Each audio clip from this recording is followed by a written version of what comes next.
Like today. They haven't seen a long time, and seeing people coming back.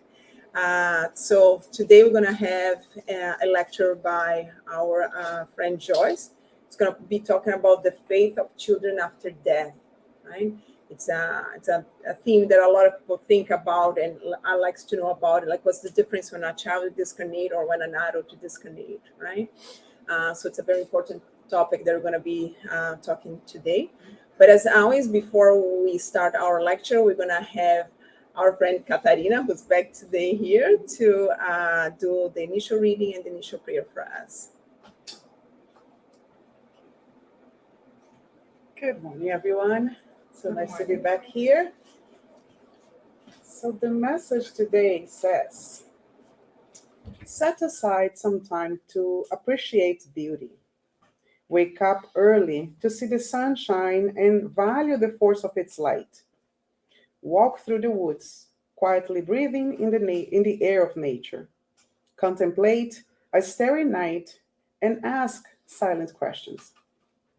Contemplate a rose as it opens in full bloom. Stop beside an innocent child. Talk with a tranquil old person. So let's close our eyes and meditate a little bit in this message. Sometimes we look around and we only see problems, we complain. But the message today is about appreciation. We live in this beautiful world full of problems sometimes, a lot of issues to overcome.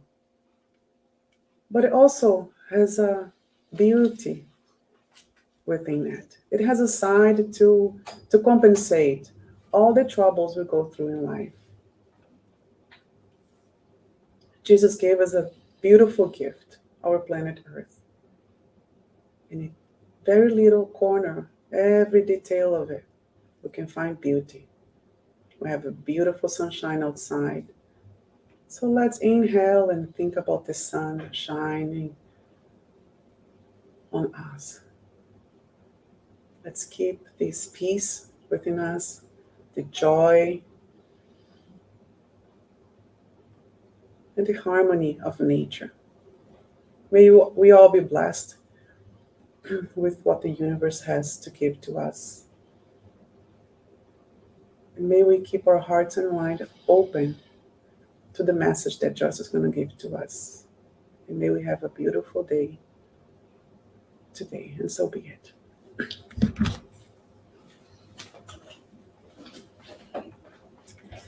Good morning, everyone.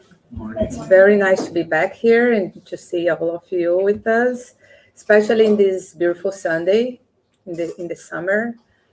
It's a beautiful day outside, so it's always very good to see that some of you dedicated a little bit of this morning to be here with us. And we also want to welcome all the ones online that are also following us virtually. So today I'm going to talk about the fate of children after death. It's a very difficult topic because no matter how advanced you are in Spiritism or even in your development spiritually talking, it's always hard to accept the fact that a children can pass away. Especially for parents or for, like, I guess no matter what, even for everyone, we always feel some way. We feel a lot more when it's a children, or when a children is chronically sick, or when they passed away. In our heart, even if you are a faithful person, we still inside, I confess that for most of us, and I confess for me as well, that question always come. Where's justice? How come a children, that poor little angel, how come this is happening, right? We always have that in us. And today I'm going to talk about this topic. What are the spiritists teaching around it, in hope that it can give us more understanding, and especially for those who face this huge trial in life, to lose a loved little one, or for those who know someone, I'm sure here, if you don't face personally your own kid, you certainly know someone who did it. So we are also all instruments of God in this life. So if you don't face that situation, you can be the one that's going to help someone else, right? So I hope that at the end, the messages that we're going to share here can help you to pass along and help someone else that is facing this challenging. And I have to say that just by doing this, studying and reading to prepare this lecture, it made me feel a lot emotional in many ways.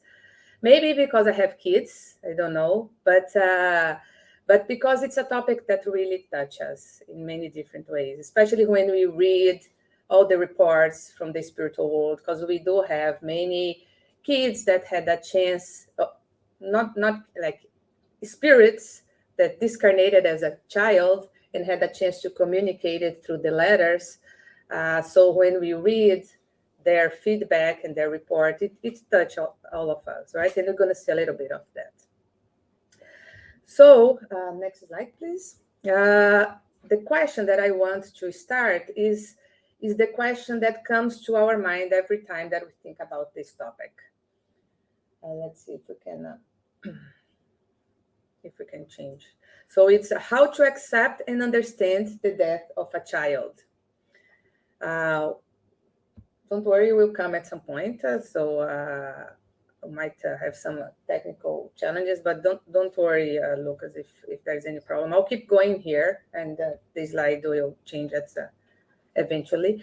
So how to accept and understand the death of a child? It's very hard to answer this question, right? As I said, I mean, I've been studying Spiritism for several years, and still I have a hard time to answer that. It's easy sometimes to say, but when you really face it, I cannot even imagine. Is it possible to continue living after the loss of a child? That's another question, right? And for many parents that face the situation, they cannot answer that. They really feel that if they lost a child, they lost their own lives as well. And the idea here is for us to understand better, to see that there is a meaning of all that is happening, and the life is a way beyond that what we see and what we feel, right? And those questions are hard to be answered either by those who face this huge trial because they are facing the pain and they are still searching for these answers, as well as for those like me who fortunately didn't face this situation. And still it's hard to find words and way to answer that. So hopefully after the Spiritist teachings that we're going to receive today, we can have a better idea and be able to handle this situation or be able to overcome this pain a little easier, if that is possible. Okay, so I'll start with the gospel. I will talk about the gospel and some questions in the Spiritist book that cover this topic. So basically, this topic in the gospel is covered in the chapter 5. In the item 21, it says, when death cuts down someone in your family, carrying off the youngest before the oldest without discrimination, you are accustomed to say that God is not just. And that I hear that a lot. And sometimes I feel that too, depending on the situation. That's the first thing that comes to our mind, right? Where is the justice there? How come you cut the life short of that little angel where there is so many older people that in our mind deserve more to go to another life than that little one, right? Especially in our world today that there is so many difficult things happening, some bad things happening, and in our mind, those who are doing those bad things are always deserve to be the ones to have their life cut compared to a little one, right? That our eyes see that child as that little angel because that's his physical appearance at this moment, right?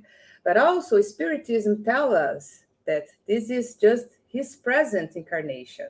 We don't know how old is that spirit, right? For us that study Spiritism, we need always to have that in mind, that it's a child now because he just started this new experience in life. But that spirit might be a lot older than many of us, a lot older than even their own parents. They might carry a huge background that will, and that maybe if we would be able to understand that and understand all the previous lives that spirit went through, that might help us to understand why their life is cut short in this present incarnation. After today, we'll see that nothing happened by chance. As we talk about this in many circumstances when we study Spiritism, right?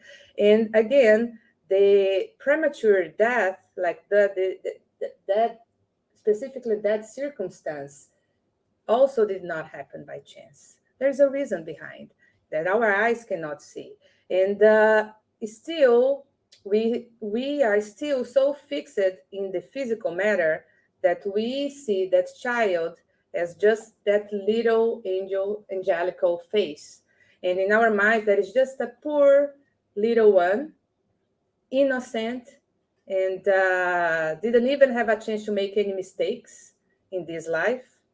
How come they pass away, right? So that's why it's so hard to understand where is the justice there. So the gospel continues, because he, God, sacrificed he who is strong and has all his future before him, leaving those who have lived many years and are full of deceptions, because he takes those who are useful and leaves behind those who are no longer able to work, because he breaks the heart of a mother by depriving her of the innocent creature who has her only joy. So all those questions come into our mind.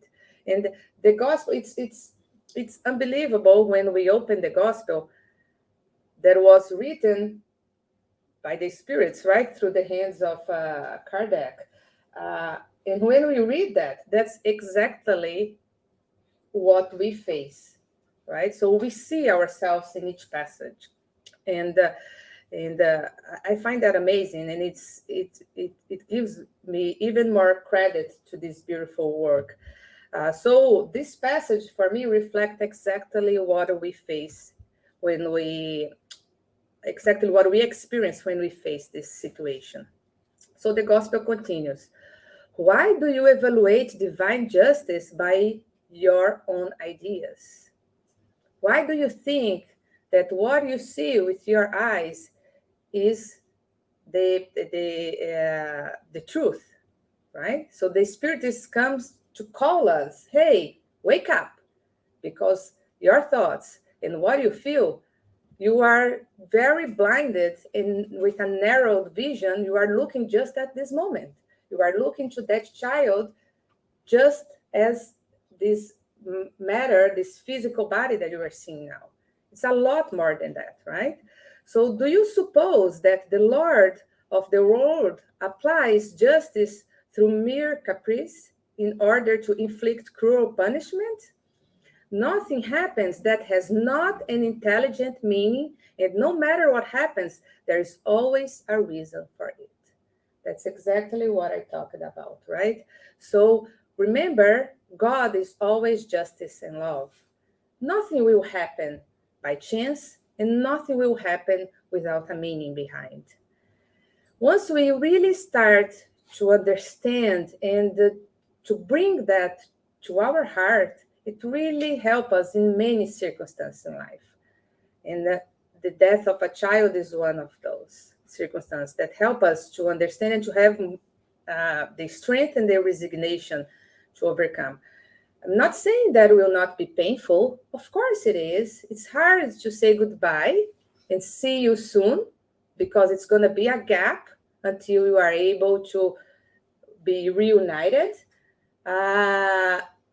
Of course, you're going to miss.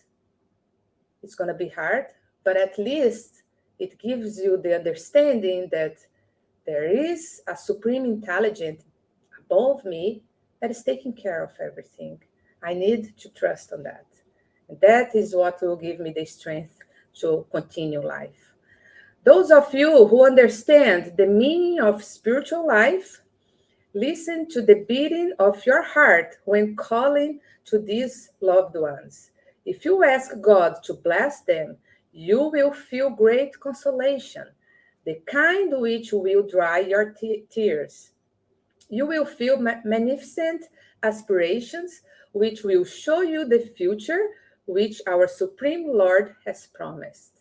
So this is the beautiful consolation that Spiritism brings to us, right? So remember, try to transform your pain in something good. Try to transform the sadness in something good.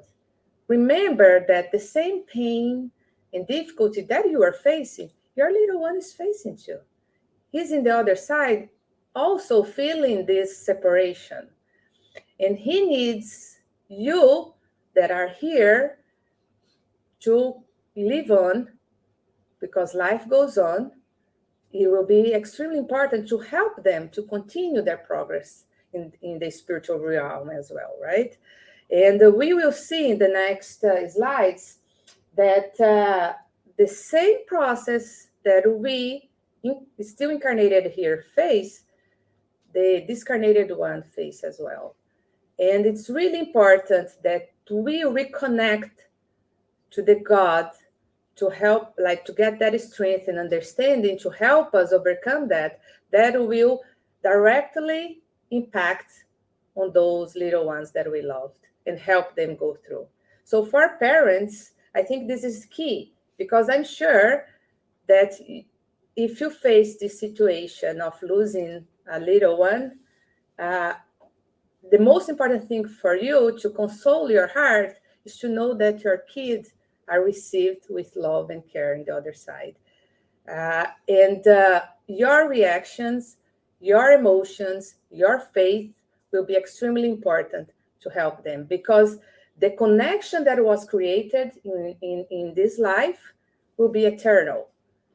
Although you are physically separated, but the emotions, the feelings, the love keep you two reunited forever. So the child in the other side is still feeling the same feelings that is in the parent's heart. So that's why it's so important for parents to understand this, to be able to help themselves and to help the little ones in this process. So next, please. So now the Spirit's book, question 199, it asks, why is life often cut short in childhood? So the Spirit's answer, the short-lived life of a child may be a complement to a previous existence interrupted before its intended end. In addition, the child's death is often a trial or atonement for the parents. So there are two different reasons, right? Sometimes it's a spirit that was just incarnated in that family just as an instrument to make the parents face this huge trial. So he came already with the plan to be discarnated, I don't know, after 1 year, 2 years, 3 years, like there is a specific plan. And remember, we sign that contract most of the time. It's a trial that we choose to. We don't remember that, but it was something that we choose because we knew when we were in the spiritual world before the incarnation, we knew that we need to go through that trial to progress something on us, to develop and to help us to overcome previous mistakes or previous situations. So we need to go through that trial. So we knew that before. We try our best to prepare ourselves in the spiritual world before coming here. And still, many of us failed because it's a very hard trial, right? So, but just remember, because this helps us to understand the justice of God too. When we understand that the questions that we are making now, when we lose a little one, is actually when we question God, when we question the justice and all those things, we need to remember that that situation, many of times, were chosen by us, we asked for that trial before the incarnation. And also the other circumstance that is quite common is the initial one there, when it says that many times the life is cut short because it's a spirit that previously, let's say, committed suicide, for example. So in a previous life, that spirit made the wrong choice of interrupt his life before the plan, right? So let's say he was supposed to live for 40 years, and when he was 35-year-old, he killed himself. So he will come back in a future life to live those 5 years that were missed before. This happens too, and we have many reports in the books from André Luiz. We see that in many different families, we see those reports, that scenario, when the child come back just to finish that previous plan, or when that spirit made a big mistake to his own body, so he needs to come back in a future life to correct that mistake. So he come with significant disease to kind of clean his body from that previous injuries that he did on himself before. So that per se will make his life short or shorter than expected. So all this is to explain and to show to all of you that yes, there is justice. In our eyes, sometimes feels that there is no justice there, but nothing happened by chance. And there is everything that happens under the God's will, it's followed by love and justice. And then the complement of that question is, what happens to the spirit of a child who dies young? It just restarts a new existence, right? So the same thing as with an old one, that does not change.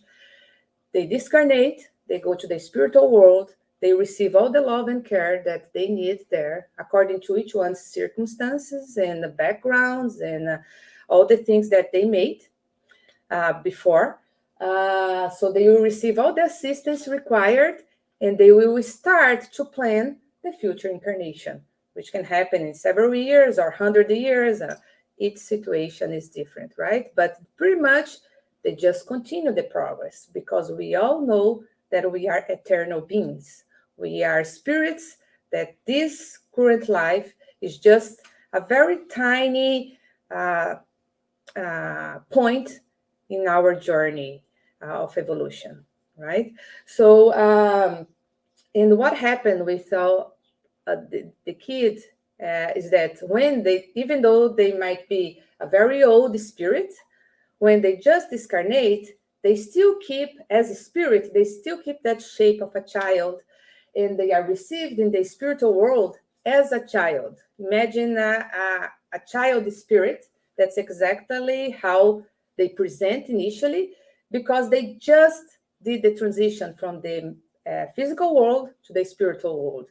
So they need that time in that care as a child. That is part of the process to help them accept and understand all that happened. So for a moment, which can last years, that spirit is going to be taken care in an environment for kids. If we imagine like schools for kids that we have here in our physical body, we have similar ones in the spiritual world that take care of those little ones, and at some point they will kind of go back to their spirit as they are, and to plan for the future incarnation.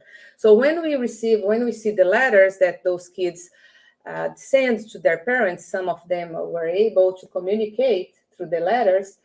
They are letters from a child.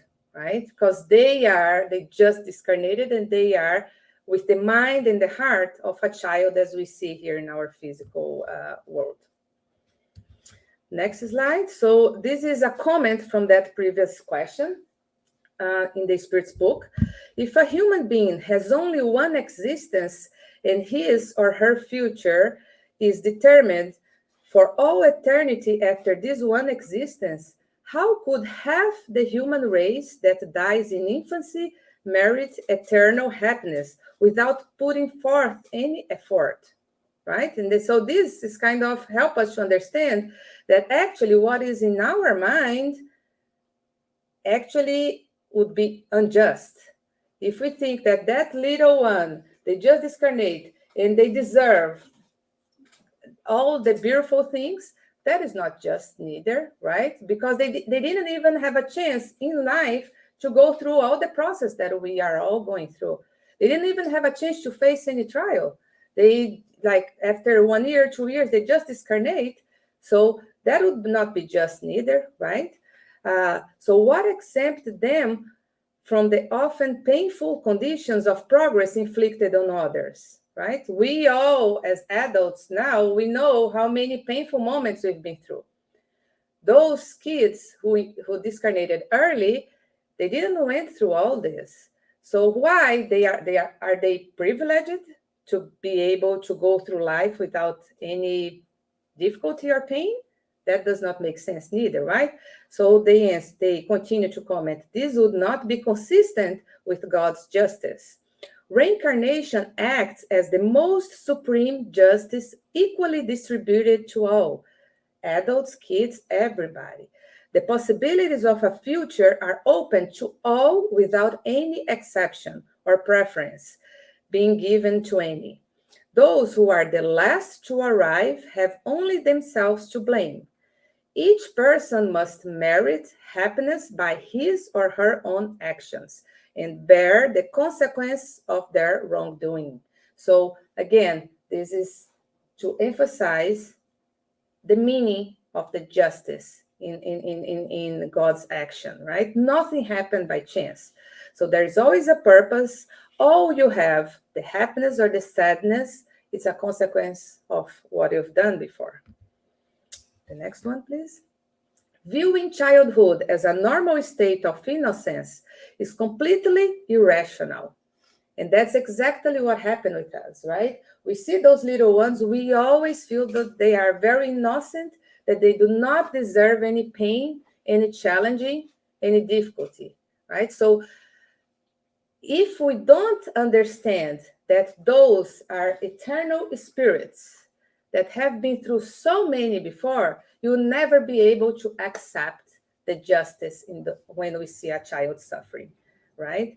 So I think this is one of the most important things to help us to understand the premature death that happen in kids in many circumstances. Do we not see children who display wicked instincts at an age when even education could not have yet any influence on them? So this helps us to understand that actually that spirit has a huge background. So how come some kids have some very weird behavior or instincts that they didn't even have a chance to learn that with anyone else? Learn that type of behavior, right? So that shows us that not everyone is as innocent as our eyes see.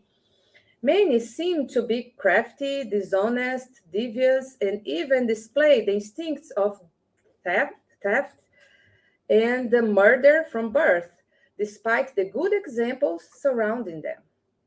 Criminal law absolves them from their wrongs. Let's say if a child kills someone or something like that, like let's say a 10-year-old kills somebody. Of course, the law absolves them from their wrongs, asserting that they have acted without judgment, which is correct because their actions are instinctive rather than the product of deliberate intent. So, of course, we need to understand that even though we as spiritists can better understand in that, knowing that probably that is a result from previous experience that child carry inside them, that can explain why they are committing such a wrong action. But for the human laws, does not make sense to punish that child the same way that we punish an adult that can understand better the process and deliberate intent for it, right? However, from where do these different instincts of children of the same age, raised under the same condition and subjected to the same influence, originate? If not from the inferiority of the spirit, where does this mature perversity come from, since education has played no role in that situation? Those who are vicious have a spirit that has made less progress, and each suffers the consequences, not of their action as a child, but as the result of wrongful actions in prior lives. The law is the same for everyone. And in this case here is the law of God, not the human laws, right? The law of God is the same for everyone, and no one can escape God's justice.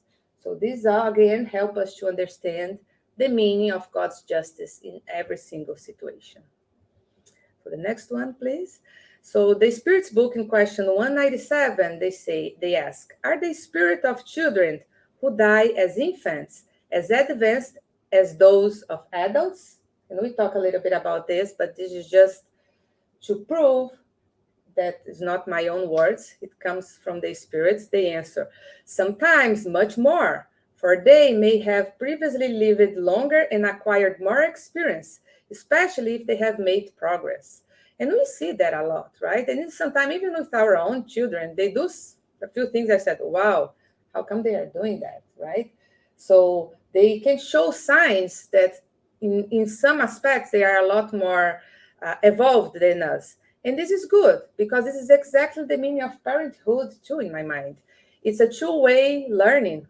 We have the obligations and the commitment to raise that child and teach them all the good things that we are learning, but we learn a lot with them, too. And how we learn is exactly because of this, because they come to our lives because they have a lot to teach us as well. And can they continue that question? They ask, can the spirit of a child be more advanced than that of his or her father? And the spirits are clear and say, this happens very frequently. Do you not often see it in your world? So we see that a lot, right? Or those bright kids that they are very talented with something in education or playing some instruments that say, how come? Even without any class, they just get that and start to play. So this tells us, is another proof, another clear proof that the life is a lot beyond with what our eyes can physically see. So definitely those spirits has many backgrounds that we are not aware of. The next, please, the 198, it asks, in the case of a child who has died very young, without ever having the opportunity to do wrong, is his or her spirit a higher spirit?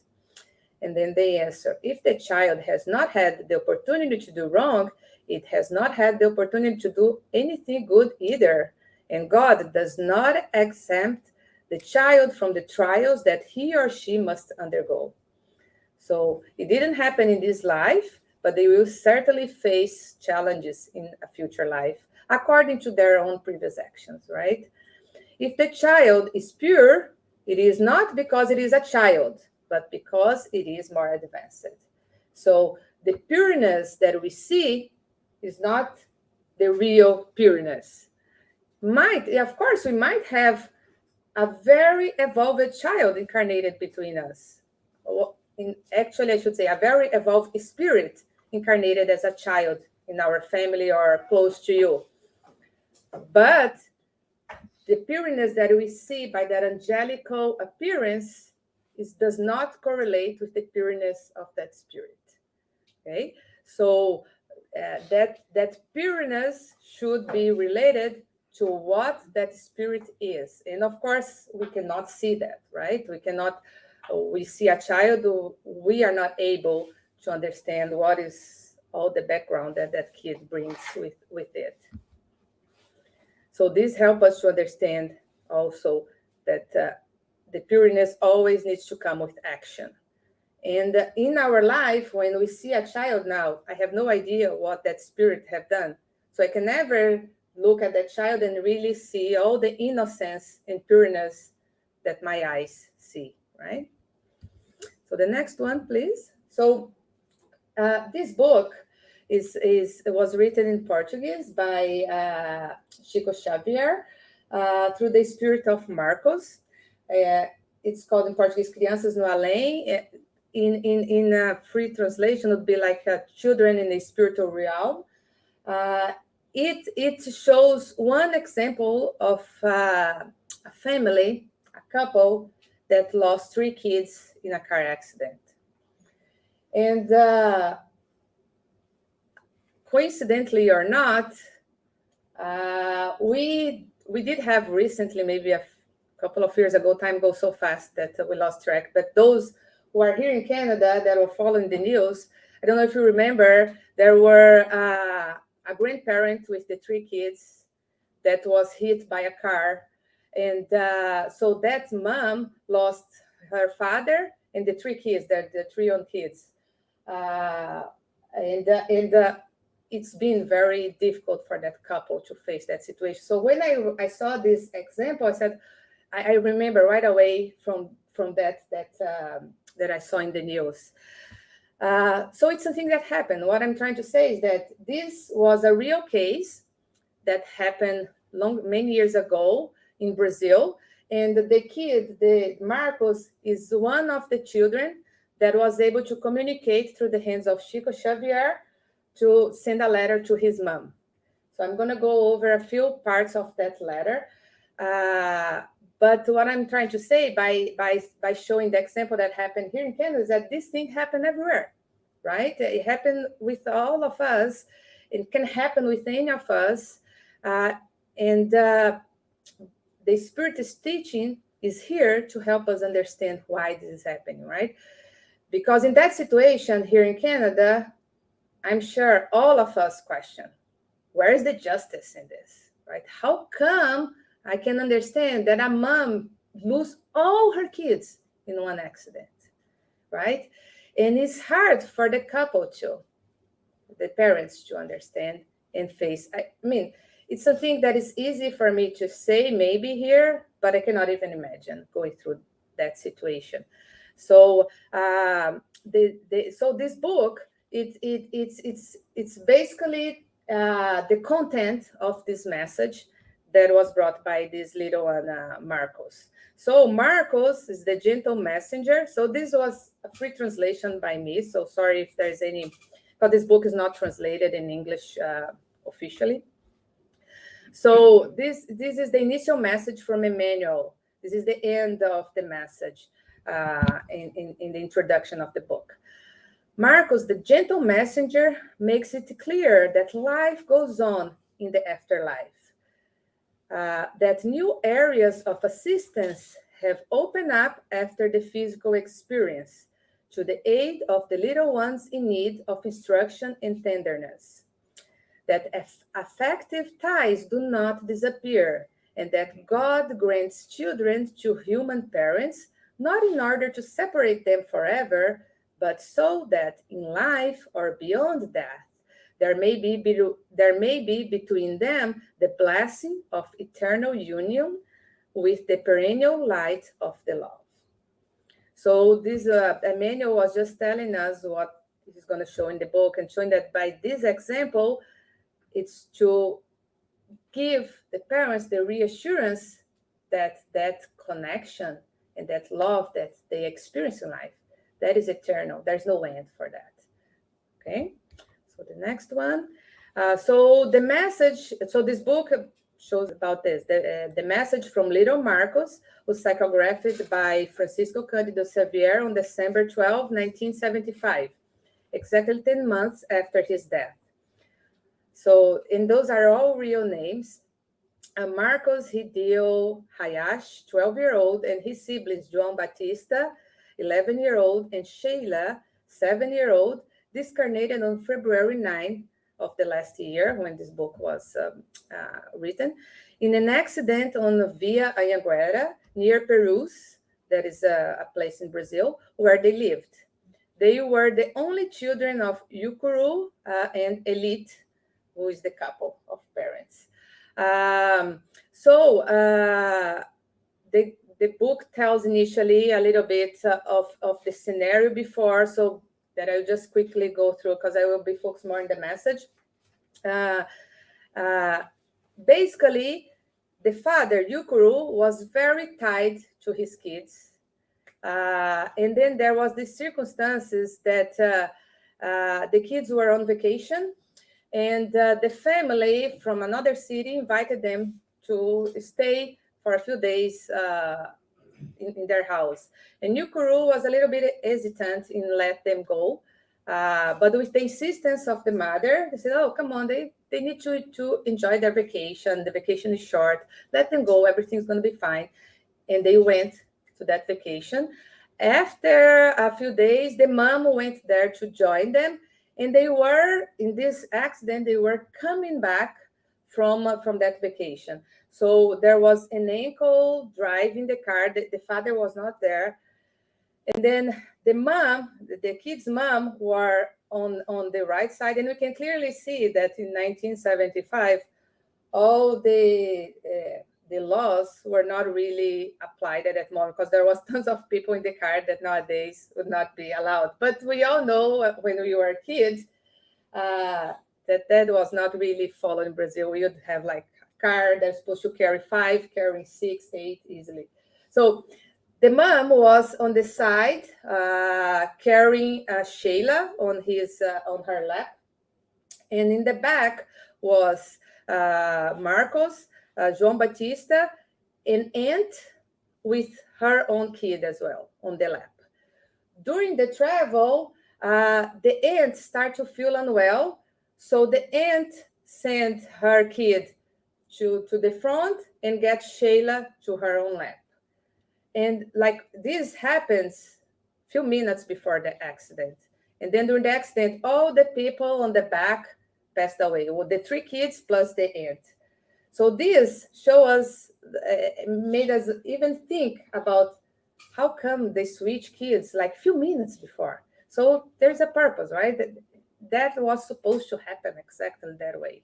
Although it's hard for us to understand, but that's what exactly happened. So all the 3 kids of the couple died with the aunt, and the 2 people in the front with the other little one, they survived.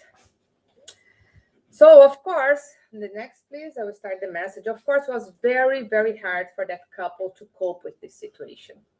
And the mom started really to lose her mind completely. The father, even more, because he was a very kind of closed man, had very difficult time to deal with his emotion. So 10 months after, and that mom started to go with, because other people instruct them, they were not spiritists, but suggest her, oh, go and visit Chico Xavier. As we know from Brazil, that many mothers, Chico Xavier was visited by many, many mothers that lost their kids because they were all hoping to receive a message, right? So Elite, she went to see Chico Xavier a couple of times. And I think on her 3rd time that she went there, she received this letter. So I didn't put the complete letter here, but some passages. Marco said, my dear mama, my dear papa, I'm obeying my grandfather Joaquin, who brought me to write. So his grandfather, discarnated way before him, was there to help him. I asked you to bless me. Dear mother, you asked for news and you prayed so much in the face of prayers that I see myself here to bring hope to your heart and strengthen my father's trust in life. I don't know how to do it right, to write talking about what's going on. My grandfather is helping me, but inside I'm like someone who brings the thought tripping over the urge to cry. You have to be strong and be a man to receive such a commitment. So remember, Marcos passed away as 12-year-old. So he's writing exactly with the mind and the heart of a 12-year-old, right? You can clearly see that. And this is also to show you that the same suffering and pain that the parents are going through, that little one is also doing it, feeling it, right? It's challenging for him too. And then he continued, I pray you not to allow yourself to be dominated by suffering, although this advice must be dictated for myself too. We are like a direct telephone in which the pencil lines forms my words without me being able to receive the words of my dear parents at the same time. So he was exactly saying that I can write you, but unfortunately I cannot receive a letter from you, right? The next one. Since I woke up here, I hear your heart cries. Your words that are not spoken, your prayers of affliction in silence, and your tears that no one on earth sees. So again, this is to show exactly how I feel here. They receive that and they feel it. But I ask you in the name of Sheilinha, it's like little Sheila, the youngest one, and in the name of João Batista, and in my name, to live and live with faith in our reunion. Mom, if it weren't for the lack of home we experience, if it weren't for yours and Daddy's voice inside of me, I'd say all is well. So he's trying to say, everything is fine here. The only thing that is making it difficult is to see your pain and your suffering on the other side. Mom, but I can say now that everything will get better when both of you improve in patience and confidence. And this is to show you how it's important for us that stay here in this world, how it's important for us to better deal with this situation, because this is maybe the only way that we can help our little ones in the other side. We are in a park for children who come here prematurely. Sorry, there's no in. We have treatments, exercise, lessons, and lots of affection. Many grown-up boys help the little ones, and there are assistants to dear nurses who support us as children of their heart. So showing that there are many well-prepared people receiving those kids with so much love in their heart that you can be sure that your child are receiving the best that they could in terms of love and care. I ask you, you who are our dear guardian angel, to hand over to God the events of February, because the accident happened in February. Cry no more with discouragement and distress. Help us, dear Mama. Here we have a lot of people dedicated to good. The next one. My head is so afflicted, like someone who hasn't come out of a very big scare, and I can't remember with great insistence that Verneo is the name of the car that they were at the time of the accident, nor our house in Peru, because an emotion rises in my brain that makes me dizzy. But Grandpa Joaquin tells me that everything will get better when you and Dad are stronger. We are all united without me knowing how to explain it. Thought is a force, but I still don't know how to explain what I feel. Mom, don't keep looking at our memories. All that was ours, of the three of us, give to other children in our name. So this also helps us to understand that all the physical things that makes some parents have such a hard time to detach from it, that does not mean anything for those spirits anymore. So it's a chance also for those parents to do something good. Get those toys, all those clothes, all those like things that your kids enjoyed. Pass that along. That's a way also to keep those things alive. There are so many kids in need that does not have the same thing. So it's a way also to do something good and keep actually the memory of our kids alive, right? If you just stay attached to that, and usually those things just only bring suffering and makes more difficult for the parents to overcome that situation. If you transform that in something good, will help you and will help the kid on the other side. That's exactly what Marcos is telling them. The love will remain for us because you, Dad, John Batista, Sheila, and I will never separate, right? And the next one, Moms, tears are God's forces in our lives. And that's why none of us is free from cry. But our tears must be prayers of gratitude and love, peace and faith. One day we will be all together, but don't want to come here like someone forcing into an unknown house. And this is a call that Marcos is also bringing here, because many parents and moms and fathers, when they face the situation, the first thing that comes to our mind is that, how come my kids passed away and not me? My life has no meaning anymore. I prefer to die. And unfortunately, many committed suicide, right? And unfortunately, that's exactly what happened with this example here in Canada. The father just recently committed suicide, for those who follow the news. So this will not make the problem less or smaller or easier. Actually, will make all the situation even worse, right? So have in mind that we're going to be reunited to our kids, but that has their own time. There is things that we continue to face and to deal here in this life. If you are still present in this life, there is a reason, right? So just have in mind that yes, the reunion will happen, but we cannot force to that process. It will happen naturally. Little by little, we will understand the reasons for everything that has happened. We pray that no one is blamed for the accident. Mom, we want everyone's peace. Help us, you and my father. Help us to have peace. Don't complain. Let's cultivate the love to the others. We have so many brothers homeless on the street, asking for help.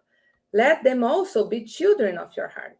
So here, Marcos is inviting them, transform your pain in something good. Help others. There are so many kids. You don't have kids anymore. You lost all your kids. But if you do have a real love inside your heart, transfer this love to other ones. This will help you so much that you cannot imagine. And maybe that's the best way to overcome the situation, is transform the pain in something good that will certainly return to you. I think the next one is the end. God will help us. Today, I have more faith. In the name of my brother and sister, and in my name, I leave you at home our kiss of respect and love, and receive with the hug of grandfather Joaquin the whole heart of your son, always a recognized son. Marcos Uberaba, December 12, 1975. You can go to the next. So again, I bring the same questions from the beginning. Is it possible to continue living after the loss of a child? And we know now that yes, it is. And yes, it should be. Because there is a reason. If you are here, you lost your kid, and you are still in this physical life, there's a meaning for it. Will be easy? No, for sure will not. And Spiritism is not here to tell you, oh, forget it. It's easy and you should go over this easily.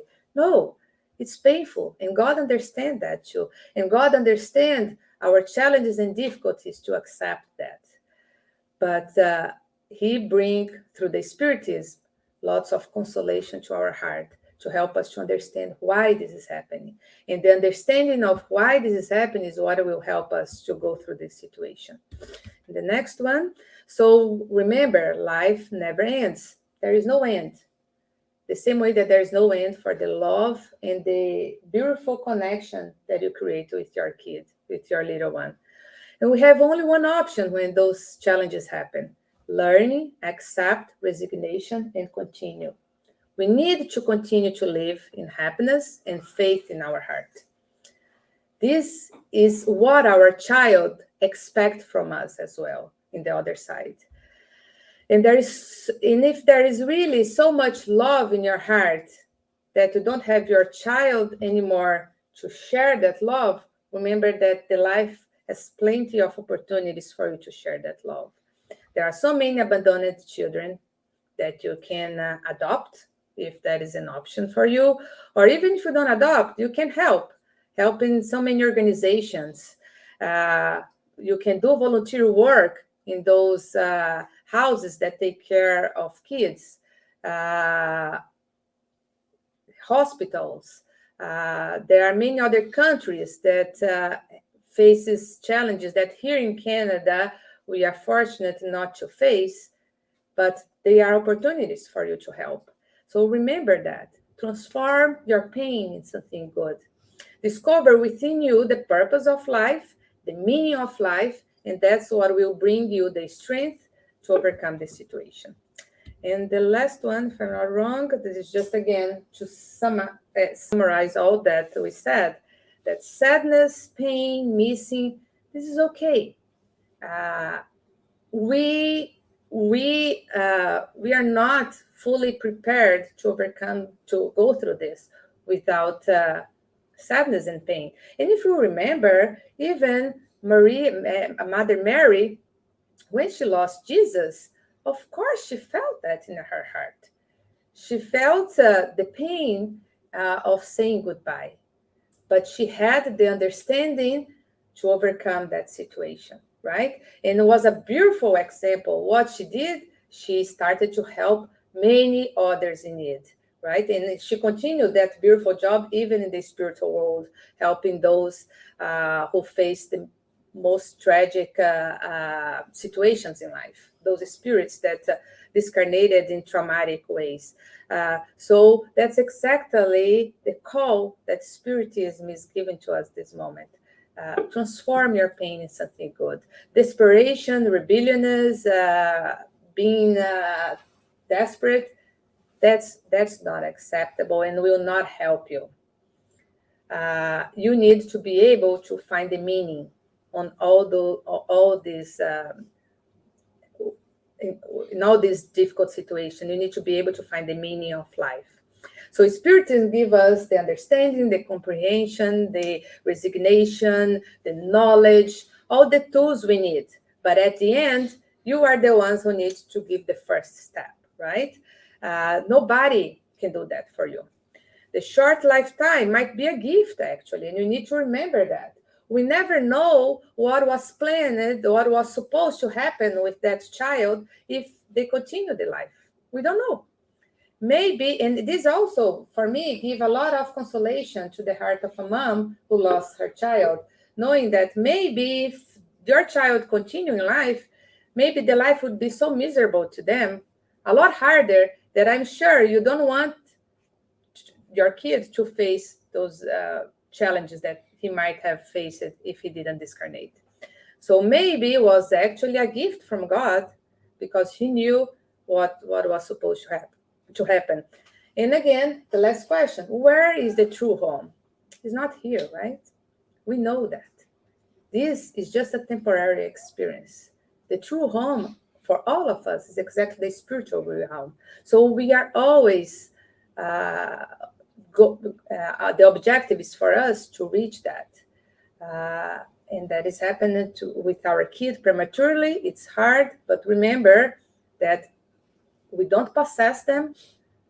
We have them for a moment, but they need to continue their pathway of evolution the same as us.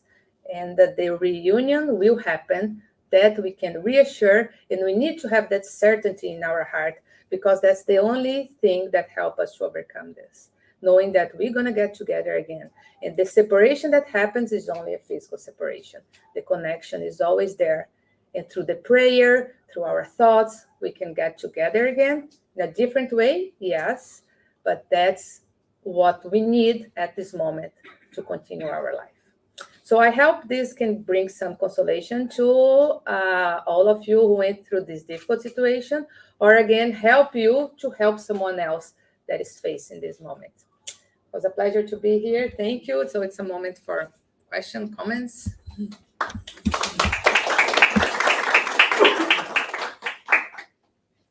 Any comments from the internet or questions? No? Any comments, questions? I have some. Yeah. I don't know if I'll be able to put in words, but I'm sorry that I couldn't get here in time to see everything. But this is something that I believe it reaches all of us very deeply, because if it doesn't happen to us, but we see that it happened to someone else, it seems that our heart breaks as well. Yeah.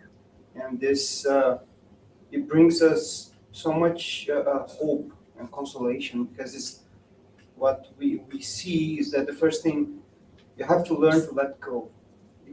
Let go of the material things, because what you see here is not, doesn't represent that person that passed away that you love so much. That person is still there, that person is still alive.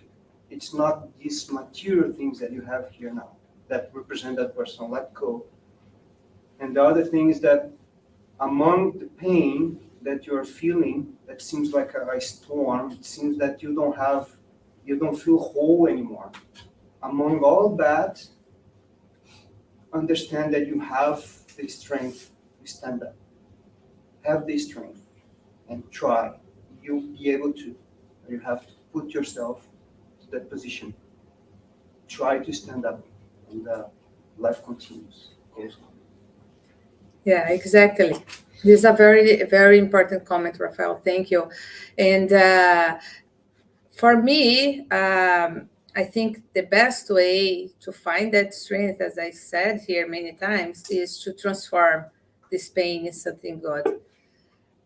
But again, everyone is different, right? You need to find what works for you. So we see here in Canada, for example, many that do, let's say, start to do a marathon to raise money for whatever disease. Let's say your kid passed away with cancer. So that those parents, in honor of that kid, run a marathon to raise money for the research to help others. So this is something good. This is one example that you can do. It probably make you feel good because you are doing something. Remember your child and helping others in some way, or do some volunteer work. Or I see that those who decide to do that, they felt back such good feeling because it's in some way show them that my kid is alive by doing those good, by transfer the good or transfer the example that your child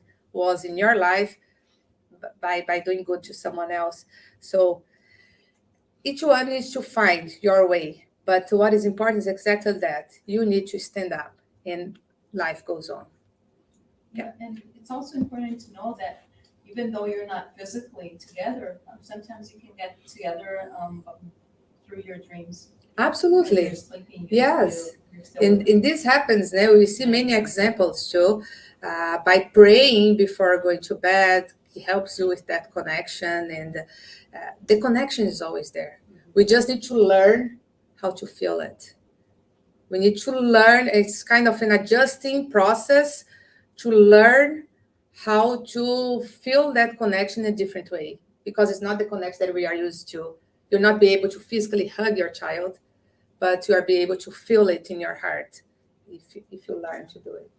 Yeah, and but we have to remember that even for us to have this connection during our dreams, because we partially did connect, we need to be in a state of, you cannot be in despair, because otherwise the meeting in the spiritual plan can make things even worse. So even for that, we need to have some kind of Understanding and peace in the peace heart, in our right? hearts to be able to, because then it has to be, instead of being a meeting of consolation, can become a meeting of making even worse the despair. So even for that, it's important.